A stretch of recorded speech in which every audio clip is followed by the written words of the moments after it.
Hey guys, and welcome to the review of the NVIDIA Shield family. Now, quick disclaimer here, I'm not going to be covering the software here, the special software that comes with the NVIDIA Shield. That will be reserved for another video on its own. So with that in mind, let's go ahead and get started with the first device that started it all, the NVIDIA Shield Portable. Released in July 31st, 2013, the NVIDIA Shield Portable has an NVIDIA Tegra 4 quad-core mobile processor with 2GB of RAM, a 5-inch 720p touchscreen, speakers with a microphone, 16GB of flash memory with connections like Wi-Fi, Bluetooth, and GPS. It has a mini HDMI port, a micro USB port, a headphone jack, and a micro SD slot. There are 2 batteries in place of rumble packs, and I can actually see the reason why. This thing can go on for days with little use. When playing games, this thing can last for about 6 hours to a day.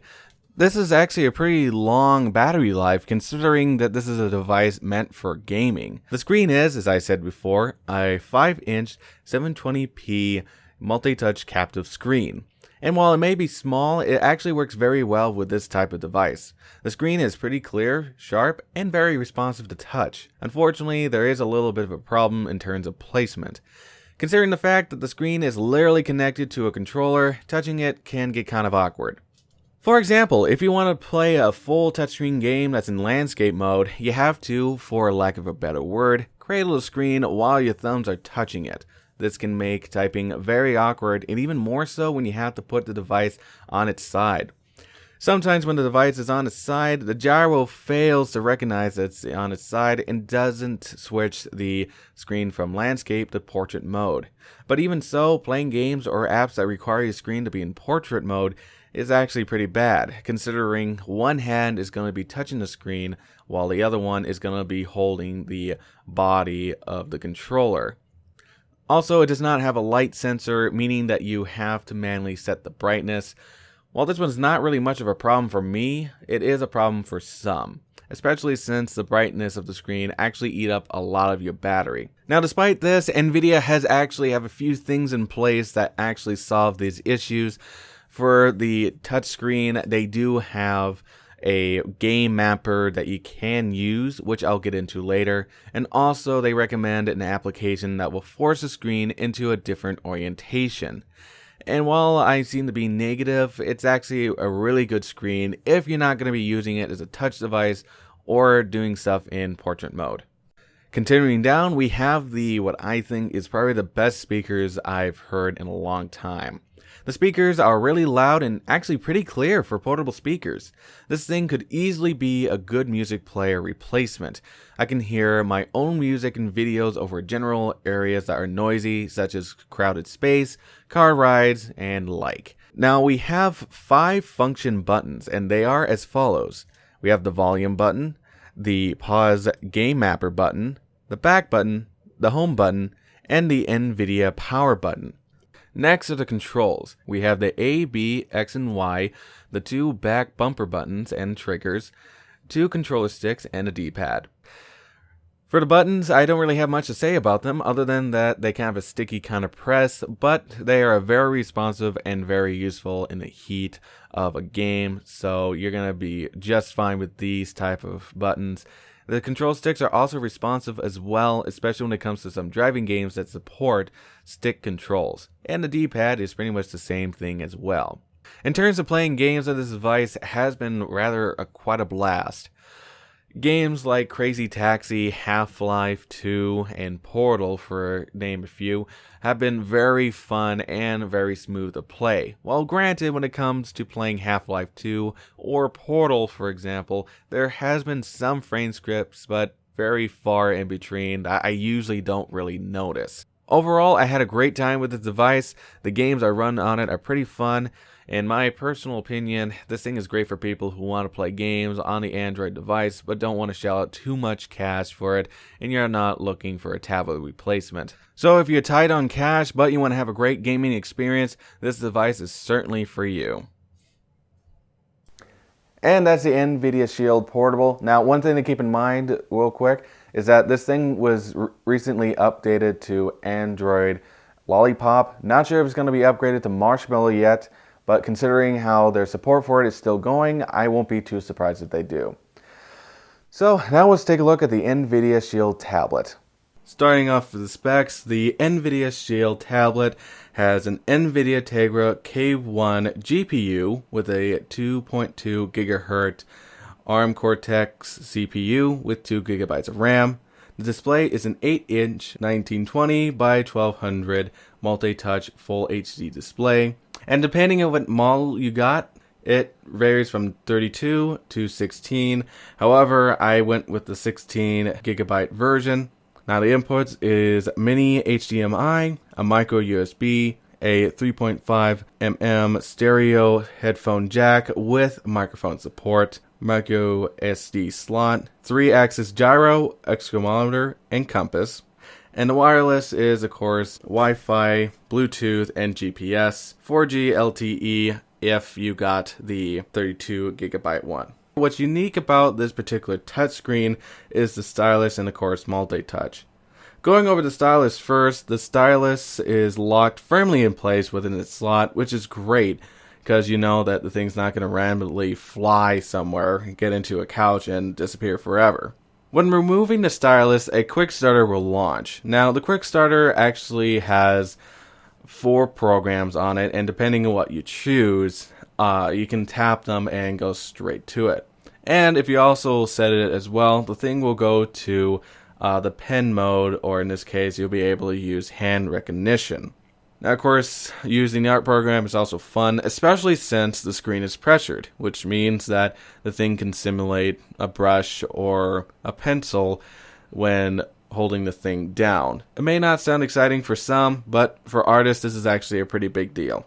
Moving on to the speakers, it's a little bit lacking compared to the NVIDIA Shield Portable. However, what we got is front-facing speakers, and it's pretty clear. Now for the camera, as I said, the front and back cameras are 5 megapixels, so not really that much of a difference, but the back camera being a little bit more. But for 5 megapixel cameras, these are actually pretty good, considering if you see the pictures that I took with this device. Using the tablet, this was really great to use. Again, if you have the NVIDIA Shield controller, it's definitely a must for this thing. And playing all my games is actually quite fun, especially with the games that NVIDIA has offered. Of course, there has been a few hiccups, like Crazy Taxi, I noticed didn't really have a solid frame rate as the Shield Portable, and this also goes for game streaming, which again, I'll go over. But overall, for what I used, this tablet is really good. I do recommend it for those who are looking for a new tablet and kind of pretty much want to future-proof this. This is definitely the right type of tablet, especially if you're a gamer and you're not really that hard on a budget, seeing that this thing is pretty much at a $399 starting price point. And that's all I have to say. And that's the NVIDIA Shield tablet, which has been recently been updated to Android Marshmallow. Now, another thing I need to disclaim here, this is actually the one that was released back in 2014, not the recent one that has the K1, but to what I've heard and to what I read, it's the same thing except it has the new K1 chip, something that the NVIDIA Shield TV has. Released in May 28th, 2015, almost a year after the NVIDIA Shield tablet was released, the Shield TV was released in 2 forms, a $200 one and a $300 one, or a Pro version. The only difference between the two is that it was the size. For the $200 one, you will have 16 gigabytes, while the $300 one is 500 gigabytes, which is kind of a massive difference between the two in terms of storage. But other than that, everything is all the same. Aside from the memory, we have a micro SD card reader to expand the storage. Very important if you got the 16 gigabyte version. You have Wi-Fi, which is the 802.11ac, Bluetooth 4.1, a gigabyte Ethernet port, 2 USB 3.0 ports, a micro USB, and an HDMI 2.0. Also that comes with is kind of an updated look of the NVIDIA Shield controller. which unfortunately nothing new is to be said about this. Moving on to the console itself, the thing uses Android TV.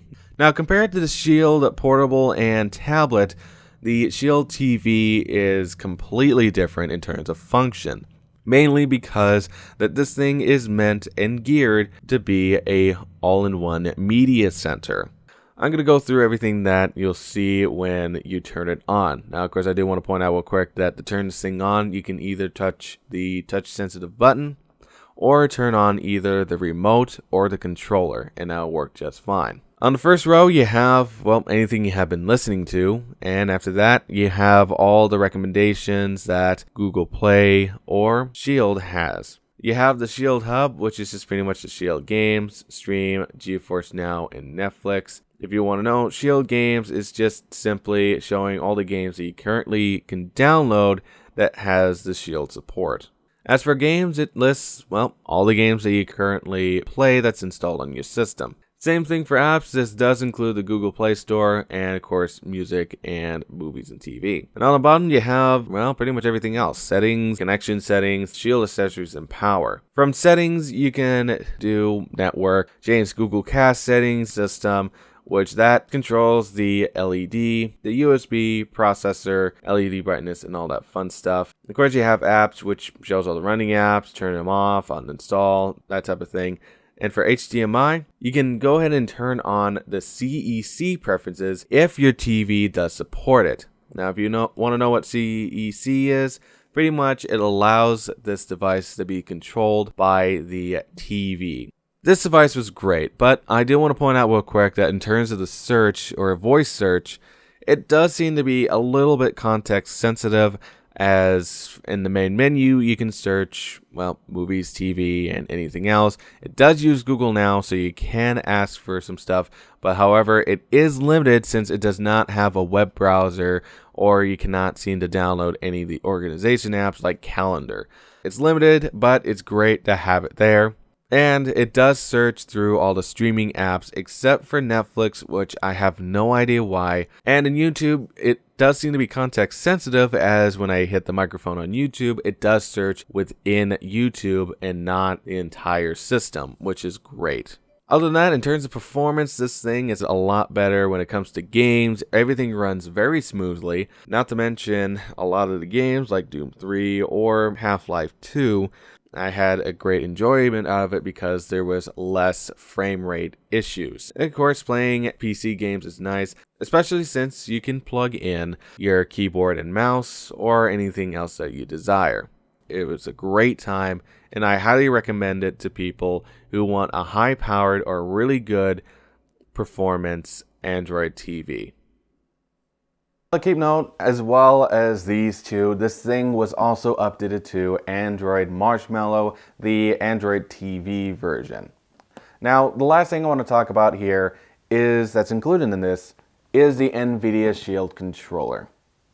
The NVIDIA Shield controller was released alongside with the NVIDIA Shield tablet. In terms of what it looks and how it functions, is pretty much what you expect from the controller part of the NVIDIA Shield Portable, except the difference here is that the 5 function keys are replaced with touch-sensitive buttons. You have a little touch area and a clickable plus and minus volume button, along with the middle being the mute.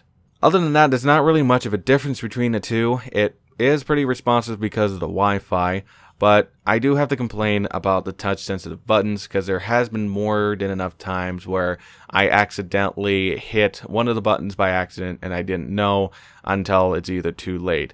More often than not, it's usually the home or the pause button.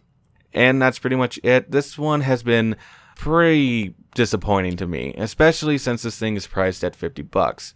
Now, you can use this thing as a replacement controller for your PC if you use the cable. But other than that, I feel like this one should be a pass, and this thing should only be used when it comes to the NVIDIA Shield TV.